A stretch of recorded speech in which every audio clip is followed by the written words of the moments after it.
Bonjour à tous et bienvenue pour la grosse review de WWE Backlash, the greatest wrestling match ever. Non, il n'y aura pas de Chris Jericho dans cette vidéo.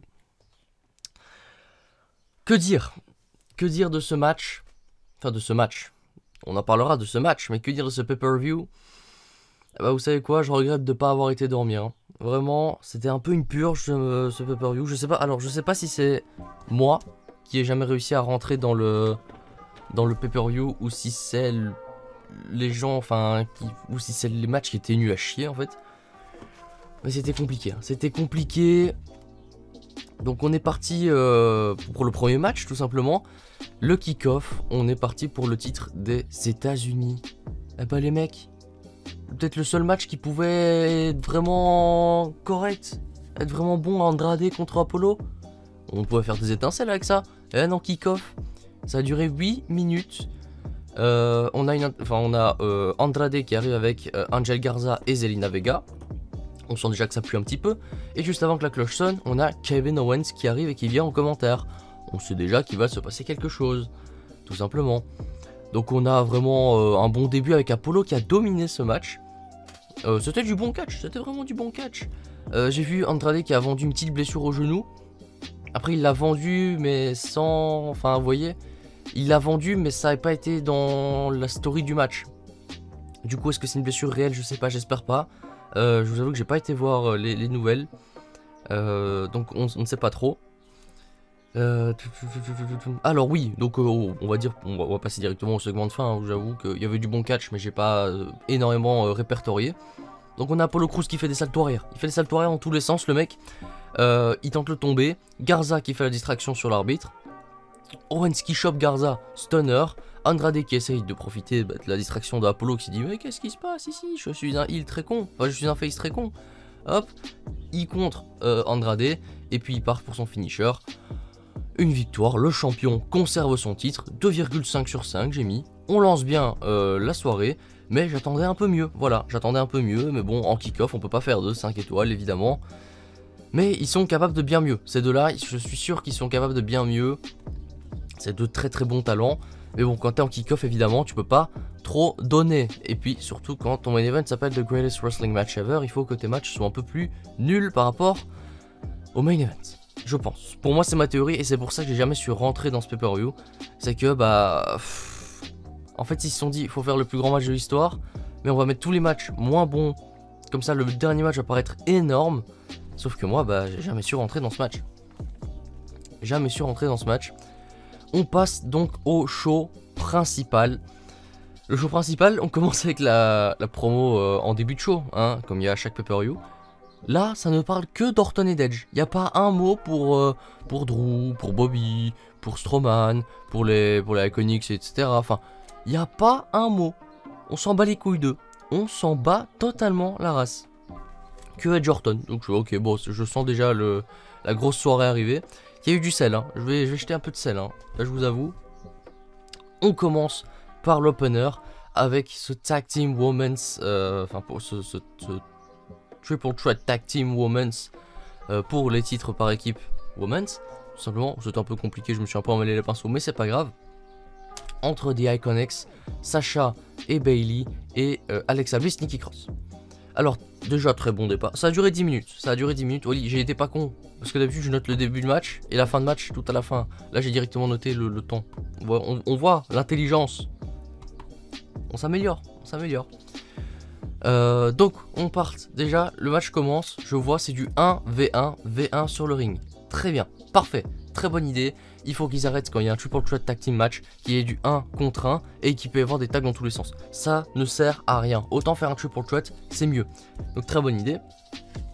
Bon, c'était un début de Triple Threat classique, hein, donc tout le monde prend un peu son avantage, mais sans plus. Oui, je trouvais que c'était un Triple Threat, ok. Donc un Triple Threat, t'as du rythme, etc. Mais je trouvais qu'il n'y avait aucun gros spot ou grosse prise ou... Enfin, c'était genre la moyenne, quoi. Genre c'était bien. C'était bien. Pas sans plus. C'était pas nul, mais c'était pas... Ça m'a pas emballé, quoi. On a eu... Ah oui, le seul spot qu'on a eu, on peut le dire, dans ce match, c'est un espèce de crossbody entre les cordes, donc de Peyton Royce qui saute entre les cordes en crossbody, alors qu'il y avait Alexa Bliss et Sasha Banks sur le rebord. C'était beau, mais c'était le seul spot qu'on a vu. C'était le seul spot qu'on a vu. Et donc je parle directement de la fin du match. Donc on a tout le monde KO. Alors ce KO. Donc on a attends, il y a quoi? Il y a Bayley et il y a bah c'est tout. Il y a Bayley qui est complètement KO. On a Alexa Bliss et c'est qui? C'est Peyton, je pense, Peyton Royce, qui sont sur le ring. Et on a Billie Kay et Nikki Cross. Elles sont sur le ring aussi, elles commencent à se battre. Elles sortent à l'extérieur. Et puis elles se mettent un vieux coup de poing toutes les deux. Nul à chier. Et double KO. En mode elles sont tombées toutes nettes. J'ai pété de rire quand j'ai vu ça, j'ai fait mais les gars, vendez un peu quoi. Là c'est genre double KO comme ça. Non. Je sais pas, tu fais un truc en mode tu veux faire gagner Alexa Bliss et Nikki Cross, tu mets Billie Kay KO, Nikki Cross elle reste là, et puis je sais pas, t'as Bayley qui prend qui lui met un gros truc, une grosse gouche, enfin je sais pas, faut voir. Mais il y avait autre chose à faire qu'un vieux double KO qui était vraiment mal fait en plus. Alors ensuite, donc double KO à l'extérieur, tout le monde est mort, il reste Bliss et Peyton Royce. Peyton Royce qui est KO sur le ring, Bliss qui tente son Twisted Bliss, qui réussit même son Twisted Bliss sur Peyton Royce, et Banks qui vient, qui chope le roll-up pour la victoire. Donc les championnes restent aussi championnes. J'ai mis aussi 2,5 étoiles sur 5, c'est la moyenne. Écoutez, bah voilà, comme je l'ai dit, c'était un bon triple threat, mais dans la moyenne quoi, sans plus. On passe à la purge. Jeff Hardy contre Sheamus. Quelle storyline de merde, je le dis encore. J'ai revu la promo là en... Oh là là là là. Oh là là. C'est compliqué. En plus, ils ont donné tellement de temps. 17 minutes pour ce match. Il n'y avait rien. Tu faisais le même en 5 minutes, c'était parfait. Emballer, c'est pesé, on n'en parlait plus. Tu donnais 1 heure à Edge Orton. Voilà. Pardon, excusez-moi. Oh bref, on verra bien, c'est mon entraîneur. Oui donc désolé, petite coupure, c'était très important ce message de mon entraîneur. Excusez-moi. Donc on est parti, Jeff Hardy contre Sheamus, quelle storyline de merde, je l'ai dit, le face paint je l'ai dit, 17 minutes c'était énorme, c'était beaucoup trop gros, c'était beaucoup trop long. On a Sheamus qui tabasse Jeff Hardy tout le match, Jeff Hardy il a limite, il a son t-shirt déchiré et tout. Oh c'était dur, hein. C'était vraiment une purge. Et c'est là que j'ai commencé pour la première fois à me dire, est-ce qu'il faut ne pas briller pour le main event? C'est la première fois que j'ai noté, et je pense que c'est ma théorie pour ce backlash en tout cas. Je suis jamais rentré dans le pay-per-view, voilà, là je le dis. Domi Sheamus, j'ai cru qu'ils allaient nous faire un copier-coller de SmackDown quand ils ont fait le tournoi intercontinental. C'est-à-dire que Sheamus avait dominé 90% du match, et puis Jeff Hardy est parti en roll-up ou un truc comme ça. Donc voilà, on a Jeff Hardy qui à un moment peut tenter une Swanton Bomb. C'est prévisible à 4000 km. Voilà, on voit que le mec il prend son temps, il se fait contrer, nanana. À un moment il y a eu le Twist of Fate plus Swanton Bomb. En plus à genre 12-13 minutes de match. Je me dis oh putain c'est bon, c'est fini, ils vont nous faire vraiment comme SmackDown. Mais non, Sheamus qui met son pied dans les cordes. Là ils m'ont eu, ok. Ensuite Jeff Hardy qui fait l'Yamakasi sur les barricades. C'est-à-dire qu'il grimpe sur les barricades, il court dessus et il veut sauter sur Sheamus. Brock kick, il le remet dans le ring. Brock kick, la victoire, 1, 2, 3. Sheamus qui remporte ce match. Alors, je crois qu'on n'a pas fini avec cette storyline malheureusement, et qu'on va encore devoir se taper un match. Et ça me fait mal, ça me fait vraiment mal, parce que putain c'est dur, hein. Putain c'est dur. Une domi de Sheamus, il y a un moment je l'ai mis, je sais plus où je l'ai mis, je me souviens. Je me suis dit, j'hésite entre une domination de Sheamus et une domination de Baron Corbin. Je ne sais pas. Dites-moi en commentaire d'ailleurs, qu'est-ce que vous préférez? Est-ce que vous préférez une domination de Sheamus ou de Baron Corbin? C'est à vous de voir. Donc voilà. Donc, ouais, peut-être un match Extreme Rules. À Extreme Rules, justement, c'est possible. C'est possible. Domi Sheamus horrible. 1,75 étoiles. Et encore, j'ai été gentil. Voilà, excusez-moi. Alors, ah oui, on arrive dans les vestiaires. Et il y a Kayla Braxton, je pense, qui arrive à chez Miz et Morrison qui fait au fait, vous savez, vous pourrez pas être co-champion hein, ce soir. Et les mecs, ils sont pas au courant. Donc bonjour la crédibilité de ton match de championnat. Déjà c'est un match 1 contre 2 pour un titre solo. Et puis les mecs ils sont même pas au courant des règles. C'est que les mecs s'en battent littéralement les couilles, ils en ont rien à foutre. Donc voilà, bonjour la crédibilité du match. Il y a Otis qui vient, qui fait oh écoutez, si jamais vous êtes champion, vous le serez peut-être pas longtemps parce que je vais venir cacher mon Money in the Bank. Voilà. Hein.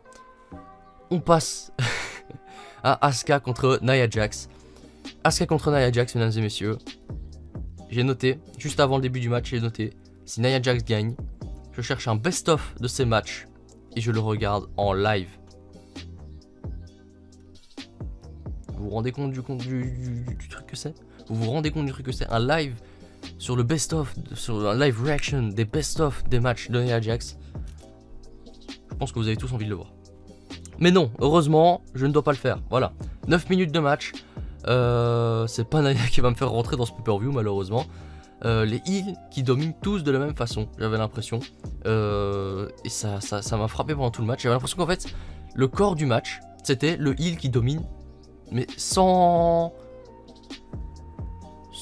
conteste, quoi. C'est-à-dire que le heal domine et il n'y avait pas de... Enfin, le face, il était au... Il était par terre, quoi. Il ramassait ses dents tout le temps. Donc voilà, ça m'a mis hors de moi. Enfin, ça m'a mis hors de du pay-per-view, surtout. Voilà. Donc... Ah ouais. Oh putain, il y a eu un petit... C'est une petite phrase, hein. Nia Jax qui lâche un Where is Kyrie? Alors, je sais pas si c'est elle qui a décidé de le mettre, ou si c'est les bookers qui se sont dit on va lui mettre ça pour lui faire un peu de hit. Mais les gars, c'est un peu le sujet chaud en ce moment de Nia Jax qui blesse tout le monde, souvent Kairi Sane en plus. On évite, s'il vous plaît. S'il vous plaît. C'était un peu délicat. Moi, j'ai pas trop aimé. J'ai pas trop aimé. Ah ouais. Il y avait le public, je pense pendant 5 minutes, ils ont clappé en mode... Comme ça, sans raison. Sans raison, les mecs, Asuka dominait, ok, on tapait comme ça en mode ça met un bon rythme. Nia Jax reprenait le rythme, ça continuait d'applaudir de la même façon. Et j'étais là, mais les mecs, mais c'est pas possible, le public, qu'est-ce qu'ils font? Bref, qu'est-ce qu'ils font? Le public, je comprends pas. Et on finit évidemment sur un count-out des deux. Donc on continue la storyline, évidemment, double décompte à l'extérieur, hein, pour ceux qui parlent la langue de Baudelaire, évidemment.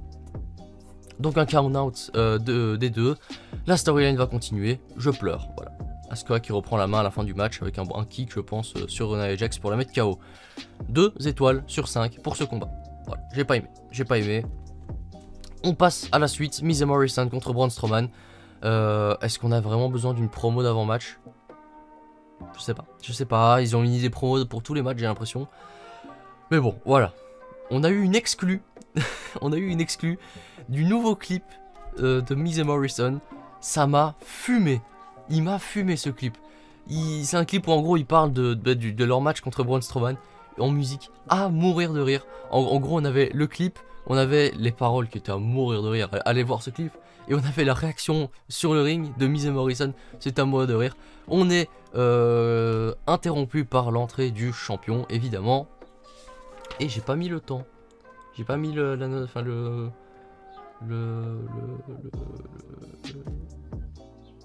Bon bah tant pis. Tant pis, moi j'ai pas le temps de ce match, excusez-moi. Donc bref, on commence directement. Braun Strowman est très fort, il domine le début de ce match un petit peu. Et puis Miz et Morrison reviennent parce qu'ils sont deux, et parce qu'il y a le tag, et parce qu'il y a le team play. Voilà, tout simplement, ça joue le team play. Braun Strowman, j'ai l'impression que depuis qu'il a battu Bray Wyatt, non même un peu avant, hein, Braun Strowman c'est le gros mec musclé dans les films, qui parle pas, et qui court. Je sais pas, un peu con, voilà. J'aime pas du tout. Strowman, je commence à en avoir un peu ras-le-bol. Franchement, il est temps de changer un peu de champion. Mais bref, voilà. Donc on a... Oh, on s'en fout. Ouais, j'ai mis que au moins le tag team, ça met un peu de rythme dans le match. Voilà, donc au moins on n'était pas sur des autres matchs qui étaient beaucoup plus lents, beaucoup plus nuls. Là au moins, comme il y avait des tags souvent, bon, il y avait un peu de rythme. Ouais. Je me suis pris à croire à une victoire de Miz et Morrison à un moment. Je me suis dit, ah, ils vont le faire.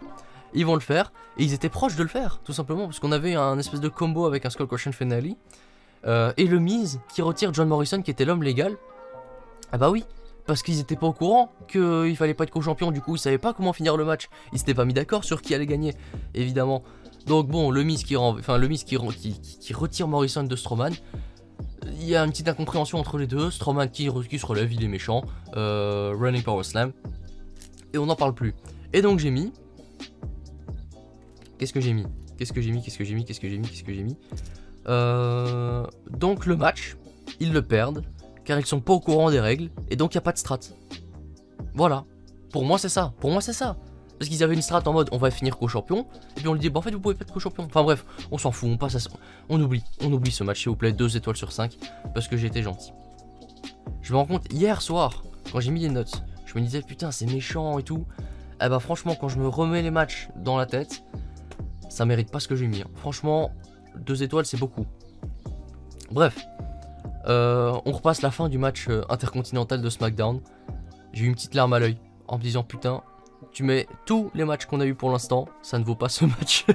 Ça ne vaut pas ce match. Pourquoi est-ce qu'on l'a pas mis à Backlash? Parce qu'il faut protéger The Greatest Wrestling Match Ever, tout simplement. Bref, et donc on a AJ Styles qui a eu une petite promo en disant il y aura une célébration je pense où tout le monde sera invité sauf Daniel Bryan. Enfin bref, je vous avoue que j'ai skippé. J'ai skippé. Drew McIntyre contre Bobby Lashley. J'avais de la hype pour ce match. J'ai demandé pas de déception please. Drew McIntyre, charisme 1 million. Voilà, je le note. Quand il y a des mecs qui arrivent comme ça, genre c'est souvent Ciampa et lui. Charisme 1 million. Voilà, donc on a Bobby Lashley qui directement avant le match, tout simplement avant que la cloche sonne, Bobby Lashley qui fait une full Nelson à Drew McIntyre qui est mal. Hein. Il y a eu des arbitres qui ont eu besoin de venir séparer les deux hommes. Drew McIntyre est mal pendant le début du match, donc Lashley il rentre dedans, il domine. On voit Lana en backstage. On retient. Drew McIntyre qui est affaibli par l'attaque, hein, évidemment il est comme ça, il se tient là en mode il a mal. Encore une domination du heel, le corps du match reste le même, tout simplement. On a eu un botch de Lashley. Je sais pas si c'est un botch de Lashley ou de Drew, mais on a eu un botch. Ils sont à l'extérieur. Et Bobby Lashley prend Drew McIntyre comme un double A. Comme un adjustment de John Cena. Et puis je sais pas, je pense que le spot qu'il devait faire c'est l'envoyer contre le poteau. Mais je pense que Drew McIntyre a été déséquilibré, Bobby aussi. Et il est parti comme ça, mais la tête vers le sol. Sauf que Bobby il a pas fait de mouvement pour récupérer un peu le truc. Bon, après bon, c'est pas de sa faute, hein, je pense. Voilà. Mais bon, on a vu que c'était pas prévu. Et Drew McIntyre il est tombé, boum, sur la tête. Je fais ouh. Ça va pas faire du bien ça. Bref, un petit botch. Bon, écoutez, ça peut arriver à tout le monde, hein, Tant que c'est pas tout le temps et tant que ça blesse pas les gens, hein, Nia Jax. Bref, Drew McIntyre en PLS depuis le début du match, je l'ai noté, tout simplement. On a un spear contré en envoi contre le plexiglas. Très très beau, le plexiglas qui n'a pas cassé, pas comme Johnny Gargano, tout simplement. Alors que bon, au niveau physique, il y a une petite différence quand même. Drew qui revient enfin, on a des kick-out à 1. Donc Bobby qui fait une espèce de chokeslam kick-out à 1. Puis il refait une prise, je vous avoue j'ai pas vu la prise parce que j'ai détourné le regard. Kick-out à 1 encore une fois, Lashley qui pète un petit peu un câble. On a un Claymore contré en spear, très très beau. Très beau. Pour un compte de 2. Lana qui arrive, Lana les problèmes, hein. Lana c'est les anges, voilà, Lana les problèmes. Voilà, donc elle arrive, elle descend la rampe, elle se met sur le bord du ring. Qu'est-ce que tu fous? Limite tu viens, ok, tu coaches, enfin tu manages, tu te mets aux abords du ring. Là elle vient de se mettre sur la pearl. À partir du moment où j'ai vu ça, je fais ok, Drew McIntyre conserve, y a pas de problème. Donc elle arrive, elle dit à l'arbitre, oui j'ai le droit d'être là, nanana, hein. Donc Bobby Lashley qui fait malheureusement tomber Lana, donc il y a un Glasgow Kiss de Drew McIntyre qui déséquilibre Bobby Lashley, qui fait tomber Lana sur MVP. Et puis on revient Claymore Kick, 1, 2, 3, prévisible hein, évidemment. Mais le match qui passe tout simplement. C'est un 3 étoiles pour moi, voilà tout simplement. Bon, c'est le match que j'ai le plus aimé. Et c'est la première fois depuis le début du show que un match est meilleur que celui du kick-off. Voilà. Et ça a duré, excusez-moi, pardon, j'ai pas noté. 14 minutes de match. Et à la fin du match, en after-match, on a Lana qui est au sol au niveau de la rampe d'entrée. Et MVP qui passe. Et Bobby qui... Enfin MVP qui passe, il s'en bat les couilles. Et Bobby qui la regarde. Et puis il avance, il va rejoindre MVP. Je pense que Bobby Lashley a trouvé sa voie, tout simplement. Lana venait faire quoi? Bonne question. Dites-moi qu'est-ce que venait faire Lana sur la porn? Je ne sais pas. Alors je vous avoue qu'à ce moment-là, j'ai été faire un petit pipi. Je reviens et il y a une bagarre dans le parking entre les Viking Raiders et les Street Profits. Voilà, bon bah écoutez, on commence en street fight, un espèce de truc comme ça. On a un des Viking Raiders qui passe sur le pare-brise de la voiture de Braun Strowman, encore une fois, qui casse, et tous les mecs qui sont là en mode oh putain c'est la voiture de Braun, on se casse. C'était du comedy wrestling, mais qu'est-ce que j'ai ri, donc au moment, en fait, il y a les Street Profits qui trouvent des clubs de golf, ils sont en mode ah club golf et tout. Les Viking Raiders ils prennent des boucliers, et t'en as un avec une boule de bowling, je pense que c'est Ivar avec une boule de bowling, et Eric avec une hache. Et alors ils sont là en mode bon bah les Street Profits ils reculent, et puis ils sont en mode ok, on pose tous les armes, tous en même temps, ok, ils posent tous les armes, et puis ils se remettent sur la gueule. C'était plein de spots comme ça, j'ai adoré. Bon, je vous fais un petit listing hein, tout simplement. On a Ivar qui se fait des petits remember du bowling par exemple.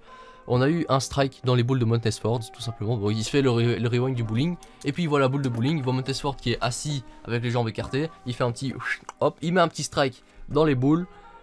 Classique, hein, voilà, moi j'y ai pensé directement dès que j'ai vu la boule de bowling, mais c'est toujours fun. Eric est KO, enfin Ivar qui rejoint son pote Eric KO à l'extérieur, et Angelo Dawkins qui fait passer à travers une espèce de vitre, voilà, une vitre de porte d'entrée, qui fait passer Ivar à travers cette vitre, voilà tout simplement. On a un remember du poulet, enfin de la dinde, je ne sais pas pourquoi, mais c'est pas grave.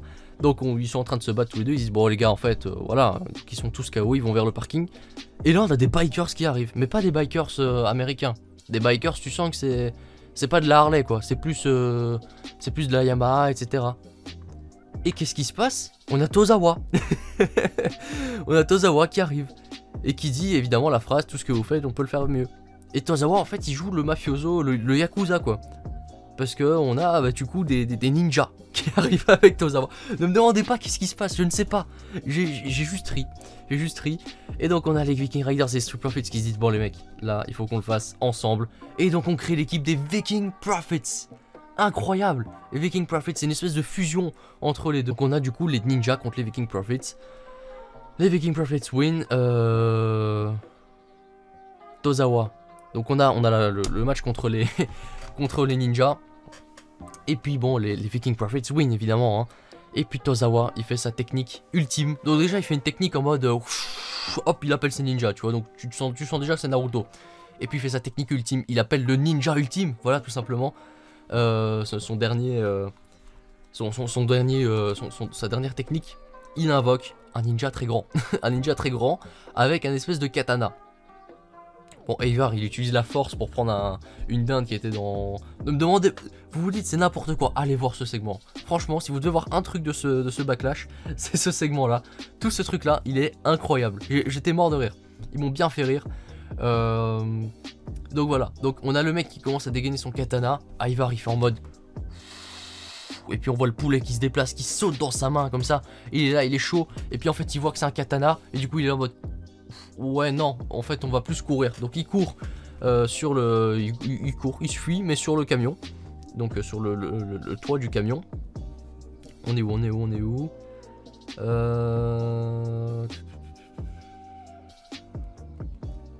Donc on repasse à une espèce de bagarre sur le toit du camion. Là tout le monde passe dans la benne à ordures. Et puis là t'as l'arbitre du match, parce qu'il est censé avoir un match, qui arrive, qui fait les gars, votre match c'est tout de suite, qu'est-ce que vous faites? On comprend pas. Et puis bon on a l'arbitre qui fait, parce que c'est une arbitre féminine évidemment, qui dit à Ivar, ah t'es cute, par contre toi t'es un peu moins à Eric. Voilà, bon, le classique, on l'a fait dans tous les trucs. D'ailleurs j'adore comment Montesford il chante en mode She wants Ivar and not Eric. Un truc comme ça, ça me fume, quand je l'entends, ça me fume. Donc voilà, bon bref. À la fin on a un grognement. Tu te dis, moi je me suis dit à un moment c'est Braun Strowman parce que son pare-brise est cassé. Et non, c'est un alligator dans la benne à ordures. Du coup tout le monde fuit. Et bah oh my god, on n'a pas de match. Bah oui, on a Byron Saxton qui dit bah en fait vu qu'il y a eu ça, bah il y aura pas de match. Mais pourquoi? Moi je voulais un match. Bref. Bon, pas de match, mais c'était fun. En tout cas, bon, meilleur moment de la soirée pour l'instant. On passe au greatest wrestling match ever. J'ai 4 pages de notes sur ce match. Donc, quand je vois l'heure du show, je me dis oh putain, on est parti pour 1 heure. On est parti pour 1 heure de show, ça va être chaud. Donc ce match, je note déjà, je vais mettre un 5 étoiles. Je déconne. Je déconne. Donc on a eu 46 minutes. On a commencé d'abord par un abus total. On a un abus total, on a l'arbitre qui était Charles Robinson, je pense. Il n'était pas avec son habit zébré, il était avec une petite chemise bleue et le nœud papillon, en mode c'est un gala, etc. On a un espèce de micro qui descend avec marqué MSG dessus pour Madison Square Garden. On n'était pas du tout au Madison Square Garden, on était au Performance Center de Orlando. Donc les mecs, on se calme. On a eu, je pense, le Fink qui a fait, qui a fait entre guillemets RIP, Rest in Peace le Fink, qui a fait l'intro de ce match. Donc en gros, ils ont fait des montages de quand ils présentaient avant. C'était sympa, c'était un petit hommage au Fink. Enfin voilà, en plus on a eu le discours du ref au début en disant ouais je compte sur votre fair play naninana. Enfin bref, on commence, c'est un match de boxe limite. Alors premier plan, on arrive, chain wrestling, on a une caméra en dessous d'eux. Je fais ok putain ça commence bien. Ok ça commence bien. Ah ouais, la post-prod avec le public. Mon dieu la post-prod avec le public. C'était horrible. En gros, t'avais l'impression qu'en post-prod, où il y avait, ils ont rajouté 1200 personnes dans le Performance Center entre tout le show et le main event, ou alors c'est que les mecs n'en avaient absolument rien à battre de tout le show et qu'ils ont même pas applaudi. Tu vois qu'il y avait genre 4 mecs qui applaudissaient pendant tout le show en mode tranquille et que le main event tout le monde a fait ah on se réveille, bam. Parfois j'ai l'impression qu'il y avait 100 000 personnes dans le Performance Center, c'était compliqué. Enfin bref, et en gros ils ont post-prod sur tout et c'était un peu perturbant, je vous avoue. On a un début de match, Orton qui domine un petit peu, il est plus fort techniquement, tout simplement un peu plus vicieux, etc. On a du bon wrestling match avec des colliers, du chain wrestling, des arm drag. On n'a pas de catch champagne quoi, c'est pas... voilà, hein, tout simplement. Bon écoutez, on a eu un premier spot, si on peut appeler ça un spot. Edge et Orton qui sont sur le coin. Edge qui met un bon coup de boule à Orton qui lui fait péter une arcade, c'est-à-dire qu'il commence à saigner. Bon, le sang est très vite parti bizarrement, bon, vu que ça a été coupé, il a été soigné, etc. Mais donc, Orton tombe sur la prone, Edge qui part en grosse close line là-dessus. C'était fun. Orton qui commence à pisser le sang. Donc les 10 premières minutes c'était très wrestling pur. Après on est parti un peu plus stiff, on va dire, dans le match pour la suite. J'avais dit voilà, il y a 2000 personnes faciles en Performance Center à l'oreille. Orton qui pète un câble, il pète un petit câble. Il balance Edge un peu partout, dans les barricades, dans le plexi, dans les escaliers, sur la table des commentateurs. Un truc de dingue. Enfin, un truc de dingue, voilà, c'est toute proportion confondue, enfin gardée évidemment. Hein.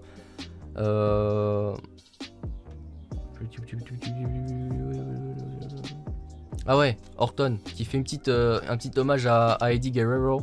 En gros, il passe pour les 3 souplesses d'affilée. Contré, Edge qui les fait les 3. Donc c'est Edge qui fait le petit hommage.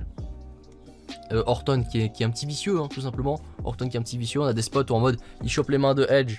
Ils sont genre en dehors du ring, mais entre genre t'en as un d'un côté du poteau, l'autre de l'autre. Il chope les mains de Edge et il l'envoie genre la gorge contre le tendeur du ring. Pas mal. On a une superplex avec un caméraman sur le ring. Donc le plan était vraiment sympa. Là j'ai vraiment kiffé le plan avec le caméraman sur le ring. On sentait vraiment bien l'action. 32 minutes, je commence à trouver ça long. Ça commence à être compliqué. Il y a eu un kill switch de Edge avec une tentative de tomber à 2. Mais j'ai trouvé que c'était un petit... Je sais pas, un petit hommage déjà, pour Christian, son pote. Mais aussi il y avait une signification à cette prise. Parce que bah, tout simplement le kill switch c'est une prise qui relie les deux, tout simplement. Edge et son pote Christian, et Orton, pour moi, une de ses meilleures rivalités, c'est contre Christian, tout simplement. On s'en rappelle. Bon, c'était sympa. Ensuite, on a eu... Qu'est-ce que j'ai mis? Ah oui, non, ok, vas-y. Ensuite, on a eu un pedigree de Randy Orton, d'accord, pour le compte de 2. Rock bottom de Edge. Je vous dis, oh, pas mal, pas mal. Les chants, ça résonnait comme dans le Madison Square Garden, hein, des Fight Forever, This is Awesome. On abuse hein, à fond, on y va, on envoie. On a un RKO de nulle part, le premier RKO de nulle part, compte de 2. On s'attend à un punt kick, je vois le punt kick, je fais contre-respire, hein, on est d'accord, ok, contre-respire, pas de soucis. Compte de 2, RKO, voilà, encore un RKO.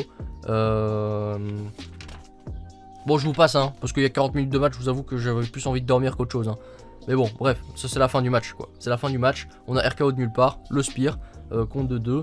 On a un deuxième spear, encore un compte de 2, un deuxième RKO de nulle part, et puis on enchaîne avec un petit punt kick, voilà, le punt kick qui avait été teasé au début du match, qui n'a pas été tenté, là il met le punt kick pour le compte de 3. Orton remporte ce match. Donc il y avait 40 000 personnes dans le Performance Center, il n'y a pas de souci, qui étaient en train de huer Orton. Alors je vais mettre 4,25, mais 4,25 entre parenthèses. Faut mettre des parenthèses, pourquoi ? Car bah, ce match est un peu truqué, tout simplement, vu que bah, y a du montage, etc. Enfin voilà. Donc bon, il y en a certains qui a été flagrants, certains changements de plan qui étaient vraiment flagrants, on le voit. Mais bon, après, si on se prend pas la tête, ça peut aller, il n'y a pas de souci. Le public, ça m'a sorti du match. L'intro, ça m'a sorti du match aussi. L'intro avec Charles Robinson, etc. On aura un Edge Orton 3, je pense. Après, peut-être pas, parce qu'apparemment Edge est blessé au niveau du triceps, déchirure. Donc on verra bien, on verra bien.